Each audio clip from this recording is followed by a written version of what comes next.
Salut à tous, c'est Cesium, j'espère que vous allez bien, je suis très content de vous retrouver pour cette nouvelle vidéo et aujourd'hui, il faut qu'on parle.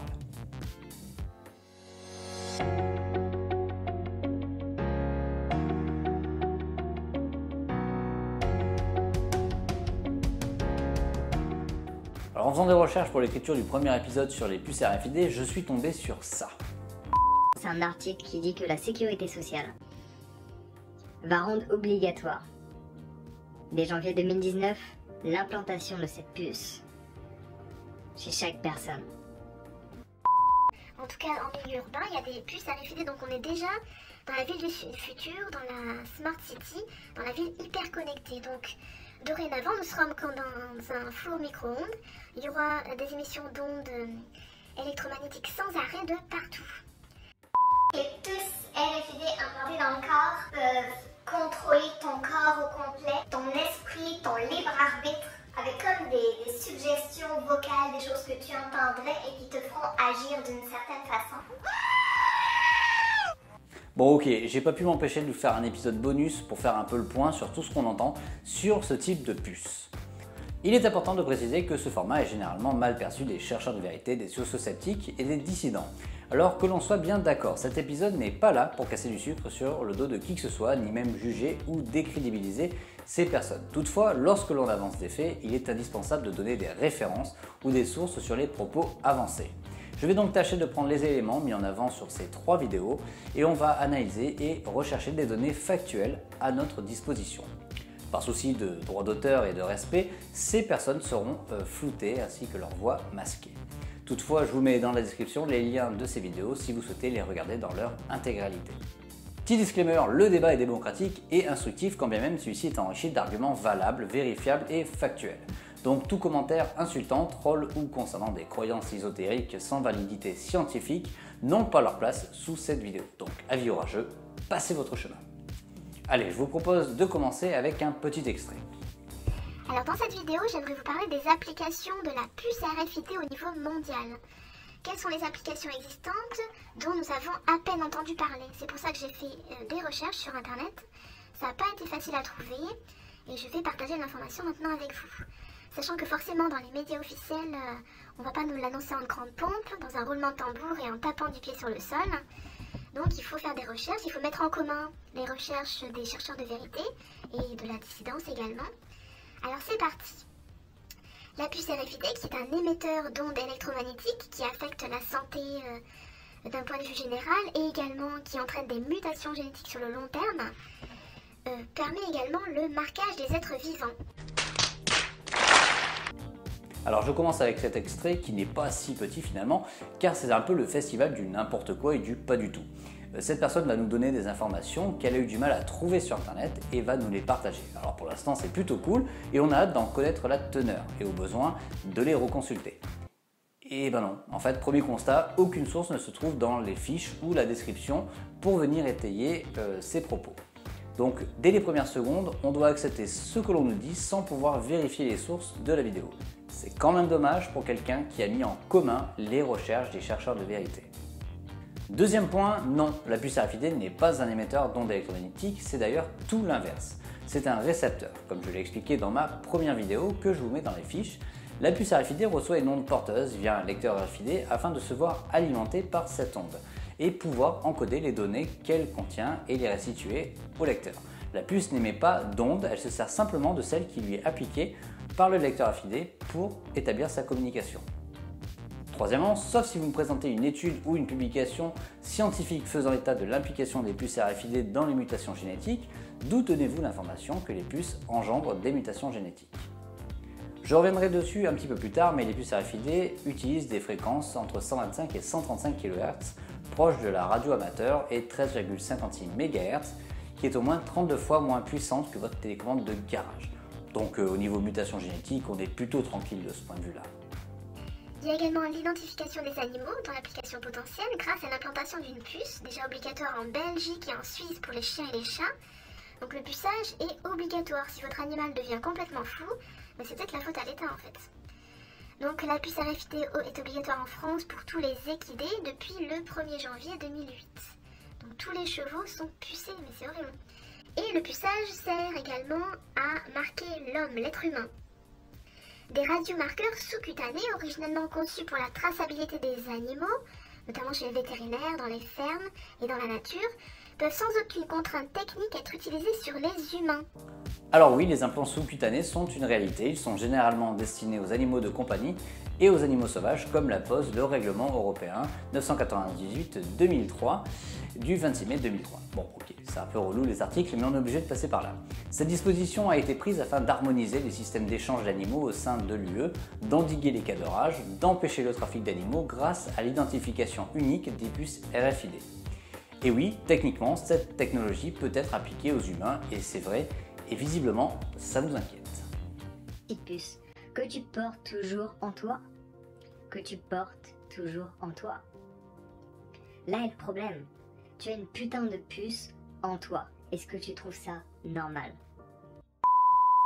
Ces dernières années, de plus en plus de personnes à travers le monde se sont fait implanter dans le bras, dans la main, une puce RFID. Il y en a beaucoup, notamment en Espagne, au Mexique. Vous en avez forcément entendu parler, c'est sûr. Cette puce RFID remplacerait la carte d'identité, la carte vitale, le passeport, les cartes bancaires, les clés aussi. Elle servira à stocker des informations, des mots de passe. Elle pourrait même te permettre d'ouvrir des portes, ton garage, ton entrée, débloquer ton téléphone, allumer la radio, bref, des tas d'affaires. Alors c'est très controversé depuis quelques temps maintenant parce que dans cette puce seraient stockées toutes tes informations ultra personnelles. Mettons que tu voudrais ouvrir ton ordinateur avec la puce mais sans taper ton mot de passe, mais la puce connaît ton mot de passe. Et tous ces codes que tu y aurais insérés, bien sûr le gouvernement y aurait accès en tout temps. Beaucoup pensent que ce serait vraiment un cauchemar car tu serais surveillé en tout temps.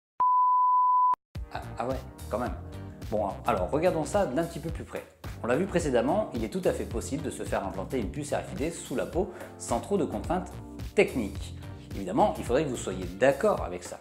Alors sachez que la loi française vous protège de ce point de vue-là. La loi 94-653 du 29 juillet 94, article 16-1, dit « Chacun a droit au respect de son corps, le corps humain est inviolable, le corps humain, ses éléments, ses produits ne peuvent faire l'objet d'un droit patrimonial. » Donc à ce jour, personne, et je dis bien personne, gouvernement y compris, ne peut vous obliger à vous faire implanter une puce RFID. En réalité, même si l'idée semble facile à mettre en œuvre sur le papier, il ne serait pas simple de le faire en pratique, car vous êtes seul propriétaire de votre corps et c'est un espace immuable et insaisissable. De plus, la Commission européenne est bien consciente des risques que représente cette technologie et bien qu'elle soit favorable au déploiement des puces RFID pour toutes les applications pratiques qu'elle propose, la Commission européenne met le holà quant à la protection de la vie privée. Elle a donc pris des mesures strictes avec la directive 2002-58-CE qui oblige les États membres de l'UE à garantir la confidentialité des communications en interdisant toute interception d'informations personnelles ou de surveillance non autorisées, sauf si évidemment vous donnez votre consentement. C'est un article qui dit que la sécurité sociale va rendre obligatoire, dès janvier 2019, l'implantation de cette puce chez chaque personne. Non. Je crois qu'il a pas bien écouté. Bon, on va revenir sur cette histoire de sécurité sociale et on va faire un petit exercice pratique. Nous allons vérifier cette information puisque, une fois encore, il n'y a pas de source sous la vidéo de notre cher monsieur. On va donc passer sur l'ordinateur et on va voir combien de temps on met pour arriver à remonter jusqu'à la source de cet article. Je vais donc chercher sur Google puce RFID sécurité sociale. On voit qu'on a pas mal de sorties pour cette requête. On va bêtement prendre le premier lien, il s'agit du site france-tv-info.fr, le site de la radio FM France Info. Et après lecture de seulement un paragraphe, on apprend que cette information est issue d'un site humoristique et satirique dont l'auteur avoue lui-même que le seul objectif de ce site est de divertir. C'est un blog personnel satirique. On peut effectivement se rendre sur la page du site en question, lejournalnews.com, et nous rendre dans les mentions légales pour vérifier s'il s'agit bien d'un site humoristique. Et oui. Donc pour vérifier cette information, il nous a fallu moins de 10 minutes. Alors je sais, le jour où la vidéo de ce jeune homme est sortie, France Info n'avait pas encore publié leur propre analyse de cet article, mais il était tout à fait possible de retomber sur la même source grâce au blog satirique et dont on peut tirer la même conclusion. Donc l'information n'a pas été vérifiée correctement. Alors, quelles sont les applications potentielles qui ne sont pas encore officialisées, mais qui vont peut-être dans un futur proche être prises en compte. Alors, dans les réfrigérateurs, capables de reconnaître automatiquement les produits qu'ils contiennent, mais aussi capables de contrôler les dates limites d'utilisation optimale, des LUO, des produits alimentaires périssables. Donc vous n'aurez plus aucune intimité, même les produits que vous consommez, même vos préférences alimentaires, l'État saura tout de vous. Tous nos faits et gestes vont être surveillés, analysés, partout où il y aura des récepteurs et en tout temps. Pour l'instant, c'est un gadget, c'est fun d'avoir une petite puce implantée dans sa main et on arrive au moment où cela va devenir obligatoire. Et là c'est inquiétant parce qu'on contrôle tes faits et gestes. On sait où tu es en chaque instant. Alors t'as peut-être envie de me dire, mais avec ton téléphone c'est de même, sauf que ton téléphone tu peux toujours le mettre en mode avion. Tu peux toujours l'éteindre. Après t'as rien à te reprocher donc c'est ok d'être suivi, mais cela est ta liberté. Cela est ta liberté. À partir du moment où on sait où tu vas, ce que tu fais, on contrôle ta vie.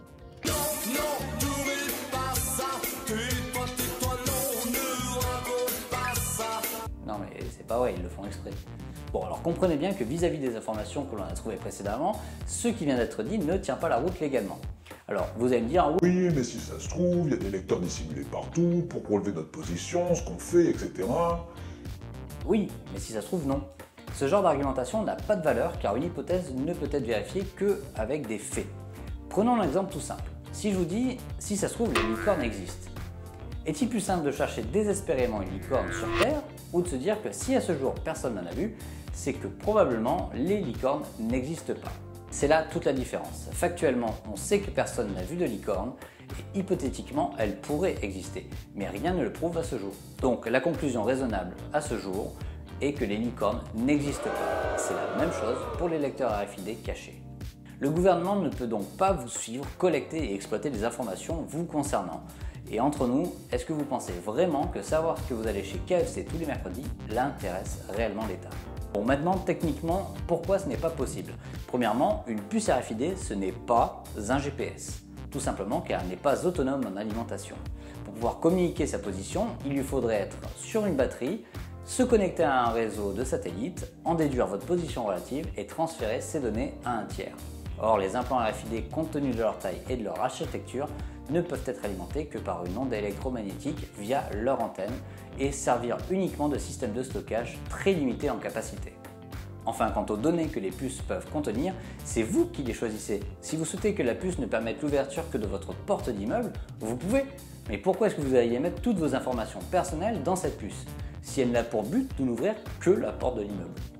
Comme une fois implantée, tu ne peux plus l'enlever cette puce. Si jamais tu te rends compte que non, tu changes d'idée, t'en veux plus, ils peuvent comme désactiver ta puce. T'as plus accès à rien, tu sais, toutes les données que tu avais programmées à l'intérieur, ben ça fonctionne plus du tout.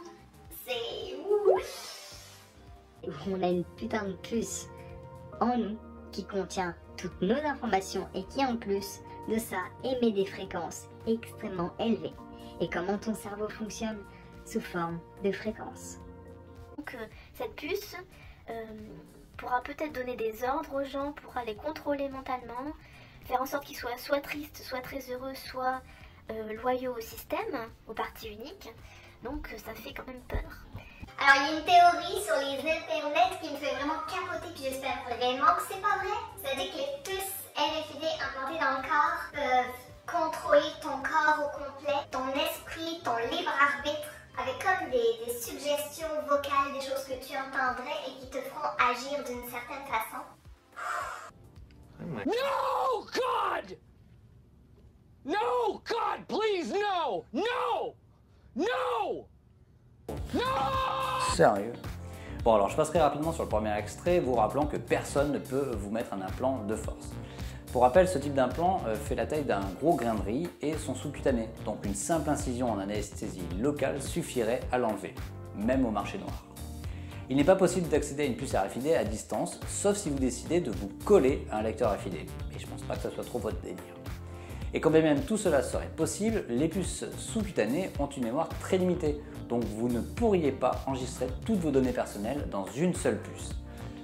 Et pour en revenir à l'effacement des données personnelles, si quelqu'un les effaçait, même accidentellement, vous seriez assez crédule pour n'avoir qu'une seule copie de vos informations, même pas en version papier ou sur un ordinateur?